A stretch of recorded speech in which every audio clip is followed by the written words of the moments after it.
Chirping. Hello, everyone. Welcome to our very first podcast of Two for Chirping. I'm James Coberly, And I'm Jean-Frédéric Vachon. and like to give you a little bit of background about what we plan to talk about. We will talk about all things NHL and some things related to other leagues as well, such as KHL, WHL, the minors, Olympic hockey, juniors, that type of thing, world championships. Basically, if it relates to the NHL and players that are in or potentially could be in it, then we're going to talk about it at some point. Tons of hot takes, ton of chirping. That's in the name, so we'll see how it goes. Yeah, so two for chirping. If if you're watching this, you're probably familiar with hockey, but if not, chirping is basically smack talk, and as we'll talk a little bit about in our as we introduce ourselves right now, Jean-Frédéric and I, we love to go back and forth on hockey, and hopefully we don't end up in the penalty box. Hopefully. So, did you want to go ahead and tell the people how we met? Yes, because I think it's an interesting story. So I'm in Montreal, I'm a Canadiens fan. So this, 5 years ago maybe, I show up to a game at the 5 Bell years. Center. It's the Sharks are in town, and as I'm getting to my seat, I see that there's a Sharks fan sitting next to me. And honestly, the first thing that popped in my head was, oh, I'm gonna have to sit next to a freaking Sharks fan all night long. You know, we're used to having Boston fans, Toronto fans come in and smack talk all night long and be cocky and making asses of themselves. And the Habs have had their ups and downs, so it wasn't a point in time where I felt confident that I could smack back. There was a fair chance that I'd be on the receiving end. So I wasn't too interested in that confrontation. So I tried to ignore you as long as I could. Um, but then my friend and I were chatting. We're sort of talking about the strategies on the ice, and I remember you sort of tapping me on the shoulder and saying, "I'm sorry, I've been hearing you and your friend talk, and you guys really know hockey." So, flattery will get you everywhere. And that was the opening. And we started chatting. And you turned out to be an okay guy. And we've been going back and forth for the last 5 years. Yeah, so my version of events is a little bit different, but similar. I followed the Sharks on my first trip to Canada. I followed the Sharks on their Eastern Canada road swing. So it started in Toronto, and then we went to Ottawa, and I remember we got spanked in both those games, and that was when we were still a decent team. And there was a lot of talk about, what's wrong with the Sharks? Are they imploding, et cetera, et cetera. Got to Montreal, beautiful city, by the way. Love that place. It's one of my favorite cities outside of the great United States. And was sitting up in the nosebleeds, and I remember watching the game, and as Jean Frédéric said, he wasn't really wanting to engage with me at all. Not that I was going out of my way to engage with him, but he was kind of doing the whole look straight forward, pretend this guy isn't there type of thing. And I remember someone on Montreal, I want to say it was Jordy Ben, but don't quote me on that, took a penalty, and I looked at him and I said that that wasn't a penalty. That was a bad call. And we started talking, Jean Frederic, myself, and his buddy, and we just hit it off from there. I Yeah, At intermission I went and I brought them back a couple drinks, and the friendship, we've been friends ever since then. So we are going to talk a lot of smack about Toronto. I actually did meet a couple cool people in Toronto too, and one of which yeah, I suspect might watch at least this initial episode. So any hate mail that you have for us, go ahead and put it in the comments, and let us know what you think. absolutely. All right. So our first order of business, um, what's going on in the world of hockey? What's the news? And I think the biggest news during the offseason is obviously free agency and a lot of movement. It feels like it's been a very big, very busy offseason. And I think the biggest thing to me, at least, is the whole Johnny Gaudreau Calgary Flames saga. What do you think, Jean Frederic? Yeah, that was a surprising turn of event. In the last few years, the Flames have been building up to be a strong contender. And then suddenly it seems like everything's on the verge of imploding with their biggest stars leaving ship. But is it really imploding? If we look at that move, you know, okay, so they had to let Johnny Gaudreau go, and then Matthew Tkachuk says, "I want out if Johnny's not here." But that move was a good one for not for Florida. I'm sorry, for Calgary. That Tkachuk trade turned out to be really good. And I'm looking at this, and it's a rare thing to see a team lose their top two players, and you kind of look at them and say, you know what? They might actually be better But than they were. yes. So let's take a step back and talk about what happened. So Johnny Gaudreau, Johnny Hockey, unrestricted free agent. Uh, Calgary brings in Daryl Sutter, middle of last year, and Daryl Sutter is known for liking players with an edge, grinders, and Yeah, Johnny Hockey is not that. And Johnny Gaudreau goes from having a fantastic season to having a very good season. His performance definitely fell off under Daryl Sutter's system. And the other thing is, I believe Sutter even benched him for a week or two, and so I believe at that point Gaudreau decided that he wanted out. So yeah, Calgary offered him more money. yeah. You walked away Calgary offered him more from a money, million dollar, I think. a million extra a year. That's what I read as well. And he went to, of all places, Columbus, which I don't think too Columbus. many people, except maybe him and Columbus, expected. New Jersey made him an offer, but apparently that was a million less than Columbus, so that would have been 2 million per year less than Calgary. And the other place that people were speculating was Philly, and Yeah, Philly didn't even, yeah. from what They I totally understand, slept on Philly that. didn't even put out any feelers. Yeah, Correct. So, um, so as soon as Johnny Gaudreau leaves Calgary, Matthew Tkachuk says, "I want out too. This isn't going to be. This isn't the team that I plan to be on. I want to be on a contender, something along those lines." yeah. And Matthew Tkachuk, a restricted free agent, so basically trade me or I'm going to take an offer sheet, is what I would assume would have happened. Wasn't he supposed to be RFA in a year though? I think he was just Maybe that's what it saying is. in a year, I'm going to walk away. And I have no interest in staying in Calgary, so they had no choice but to trade him. Yeah, that sounds more correct. And credit to Brad Triveling, he pulls off. I'm going to call it. I won't call it the trade of the century, but he pulls off No, a miracle. He, in yeah, return for Tkachuk, he gets Calgary, uh, Jonathan Huberdeau, Mackenzie Weegar, is it weird? a lower level player as well, and a first round draft pick. First round pick.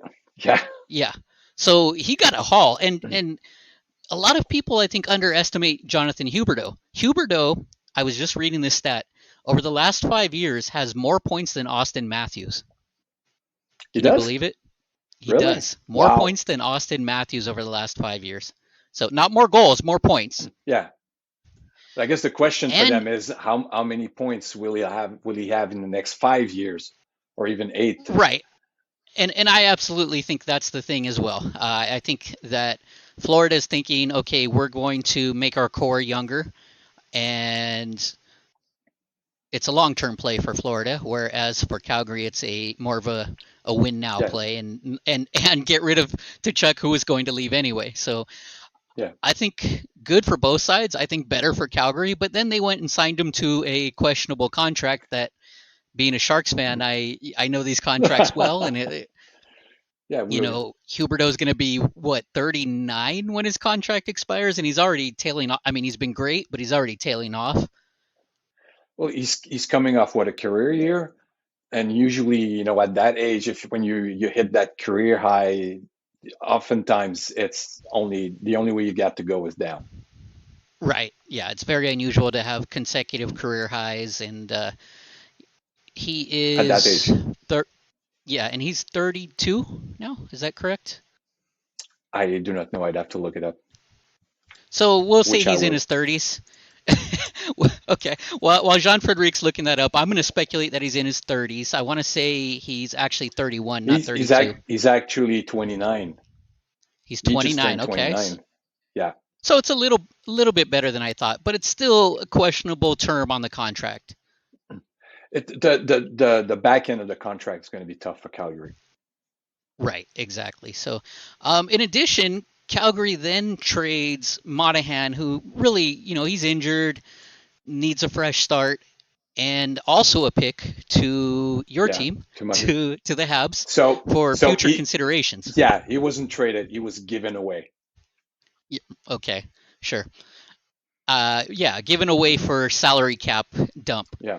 and not the only team doing that. Another piece of Nope. big news that happened. Of course, Las Vegas did that with Max Pacioretty. Pacioretty. Yeah. Yeah, exactly. So, I mean, The big lineage on offseason, that big. trade, the lineage on that trade, by the way, and it's not the topic at hand, but the lineage on that trade is awful for Vegas. Oh, I'm very aware. It's Nick Suzuki. Oh well, so Well, no, no, they no, it's traded no, Tatar. it They traded starts a Tatar first, before that. a second, and a third for Tatar. Then it's Right, Tatar, Nick Suzuki, and a second round pick to Montreal for Pacioretty. And right. 3 years later, 4 years later, they just give him away. I think it's 2.5 years later. Pacioretty for future considerations. Yeah, Yeah, it's really bad, wow. but Carolina, I'm sure, is happy. They've made some pickups along with their young Yep. core, so they're looking really good. We're getting off topic a little bit, so Well, it's still the moves of the summer, so we're slightly off topic, but not that much. But there's one point I want to say about the Kachuk trade to Florida. I think, and it's weird coming from a Florida team that finished first in the regular season, and then hit the train when they met Tampa, but they were still a dominant team, and it feels like they took a step back. And I think they've been honest as saying, yeah, we're taking a step back for a season or two to rebuild and being stronger. As a Habs fan, I love this trade because if they take a step back, we have their first round pick next year. So I don't think they're missing the playoffs. Let's be honest, they're still a good team, and we don't. Matthew Tkachuk is a good player. But let's say, I don't know, Tkachuk gets hurt in November, or Bobrovsky suddenly can't stop a beach ball. Everything can go wrong for a team, and suddenly you're falling down. Imagine if they're doing this and they end up being a lottery team and win the lottery and don't have the pick. That would be awful for them, awesome for us. we're not making this a Homer podcast. I don't know where you're going with that. I mean, if we're talking about things that would be great, I would love for the Sharks to win their first Stanley Cup. Probably not going to happen this year, but who knows? I mean, we can dream together, sure. We can dream for sure. And I'm pretty sure While we we're, got a topic later on that's a little Omer on your side. So wait and see. I was actually just going to transition to that. While we're on the topic of the Sharks, I know there's Yeah. something you want to talk about, or needle me So there, about. so there's one guy on your team, number 12, Mr. Patrick Marleau, who What is announced that his name again? I'm retirement. sorry. Patrick Marleau. That's Okay. what his mom named him. Okay, whatever you call him, however you pronounce it, that's what his name called. His mom called him. He's from Moose Factory. I doubt his mom calls him Patrick Marleau. I think she calls him Patrick Marleau. Probably. Go on. um, so he retired, and a lot of the conversation in some circles turned to, is he Hall of Fame player? And I know where you stand on this. You probably want him to get right in. Um, is he? What's the argument for and against Mr. Marlowe, if you prefer? Sure, I think I'll take the argument for, and you can take the argument against. And I'm not biased Perfect. at all here, but I'll say this. Okay, Patrick Marleau, game-winning goals against every team. First person to do it, I believe there was a second now, but again, not something you can quote me on. He's got 1,100 career points. He's got more points than Nicholas Lidstrom. He's got, I want to say, an Olympic gold. And it's not the Hall of Stanley Cups, right? It's the Hall of Fame. It's who are the No, greatest players, and of course there's the big record, and I know you're itching to get to this one, to talk about those irrelevant leagues, but he also has the most games of anybody played in the NHL, and that's something because in this day and age, especially with the physicality of the league and the number of injuries that players sustain, I think he is a definite Hall of Famer. I won't call him a first ballot guy. I won't say he's not, but he's a definite Hall of Famer in my mind, my completely unbiased mind. Completely unbiased, yeah, sure. Right. So for me, I've had a beef with the Hall of Fame, with the Hockey Hall of Fame for a long time, where I think the fact that they insist on having a set number of inductees every year has watered down the Hall of Fame. If I was in charge, Patrick Marleau wouldn't be in the Hall of Fame. I don't think he's a Hall of Fame type of player in the way I see it. Honestly, if you look at some of the inductees in the last 25 years, recently we had Guy Carbonneau from the Habs, while an integral part of the team, and the Stanley Cups, and he won one in Dallas too. He's not a Hall of Fame type of players. So if these guys are in, yeah, Patrick Marleau needs to be in at some point. Maybe not first ballot, as you said, um, but he's got good stats. Does he have great stats? He's got that 1,000 points, which is somewhat considered a requisite for the Hall of Fame. So I'll give him that. The games played are impressive. I always like to point out that Gordie Howe kept playing pro in the WHA, which, yes, it's not the NHL, but it was between two stints in the NHL, and it was still pro hockey. And he's got way more games because of that. Um, and the Stanley Cup thing, that you mentioned, for a long time, having a Stanley Cup was deemed as a prerequisite to get into the Hall of Fame. If you're talking about guys who played when there were 6 teams or 12 teams, I get it.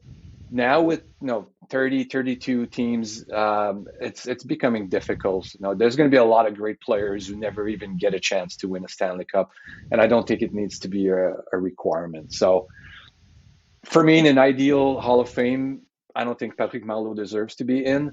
In the Hall of Fame we got, I agree with you. He deserves to go in. So for the three people actually listening to our podcast, which of course includes my fiance, uh, so just to give some background here, You're Jean lucky. Frédéric and I, I'm not even sure my wife will be listening. So you're ahead.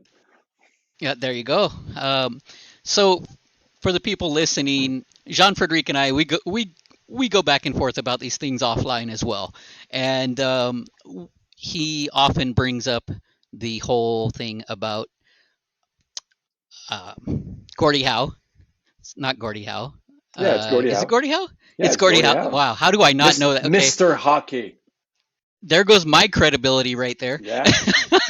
with with that brain freeze about Gordie Howe and how he played more games in other leagues. But Patrick Marleau's record is an NHL record. It's not a hockey record. And I understand the Hockey Hall of Fame is not just an NHL Hall of Fame, like, for example, Major League Baseball, which we also talk about, where it's a Major League Baseball Hall of Fame, not a all baseball Hall of Fame. Yeah. So I do understand that. At the same time, the record is the record.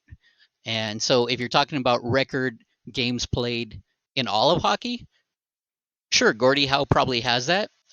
I mean, I don't know how He many has that. games they played as I don't know how many games they played as peewees or No, no, as youth. but the WHA wasn't a minor league; it was a professional league. In the '70s, it was set up as a competitor to the NHL, and they managed to steal a lot of players from the NHL, and they managed to get, they were the first to get a lot of Europeans to come in and play.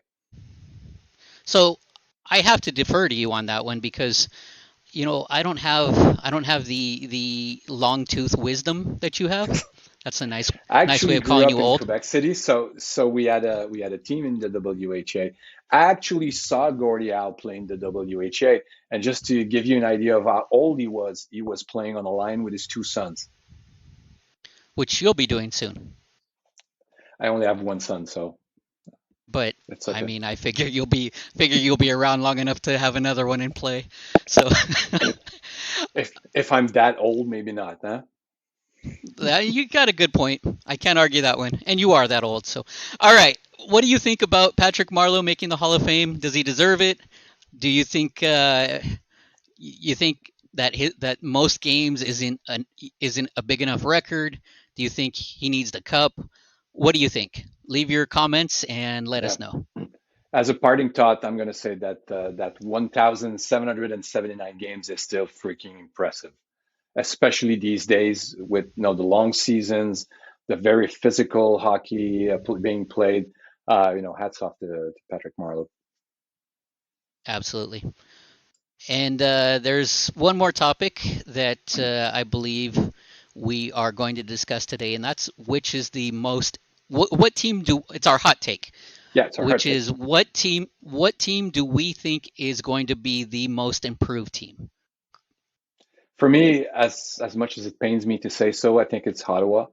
Um, their core is 1 year older, more experienced. They've made a lot of good pickups. Claude Giroux is going to bring in a lot of experience. I think they're going to be a contender, not for the cup, but definitely for each game they play. They're going to have a shot at winning. Their biggest issue will probably be that their division is really really competitive, so it's going to be really tough. It's going to be good for the Habs because it's going to help us, stay in the basement for an extra season. So just to clarify, this is the most improved team and not the best team. So No, what what what team do we think will have the biggest change from where they were last year? And I'm going to go with the Seattle Kraken. oh And I'll tell you really? why. Yeah. So Jean-Frédéric and I, when we talked about this before, I said another team. I actually said the Los Angeles Kings. And there's two reasons I'm changing from that. First of all, it pains me to say them. Not as much as it would pain me to say Las Vegas, but it does still pain me a little bit to say the Kings.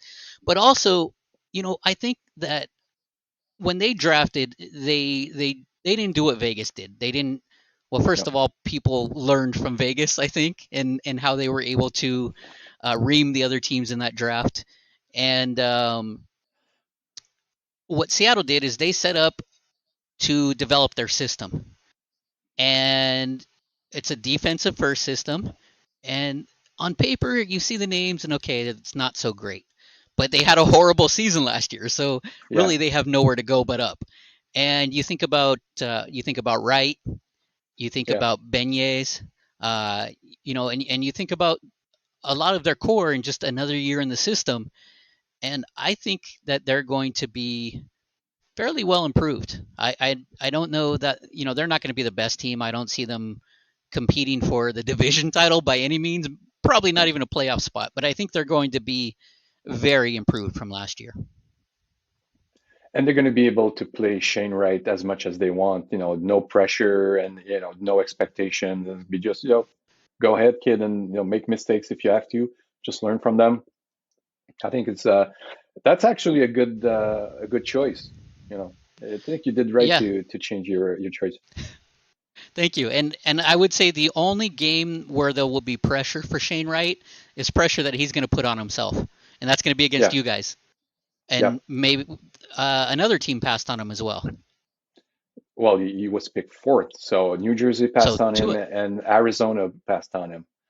this is why you're the hockey guy and I'm the joke guy.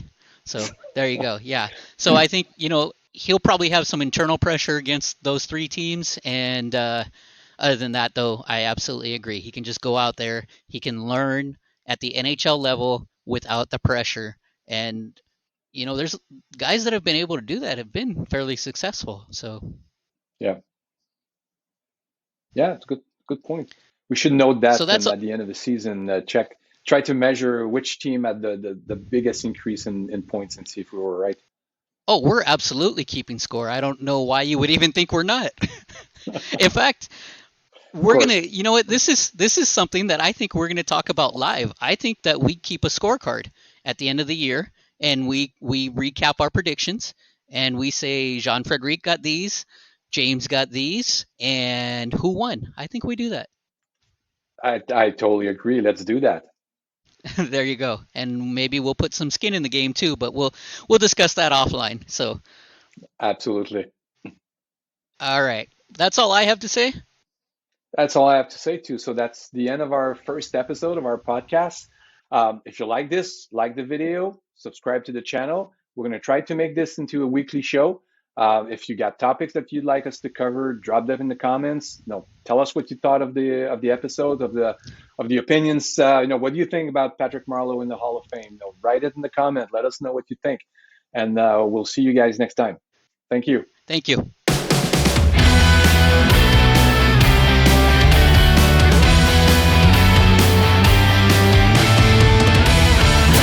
Montreal, San Jose, 2 minutes for chirping.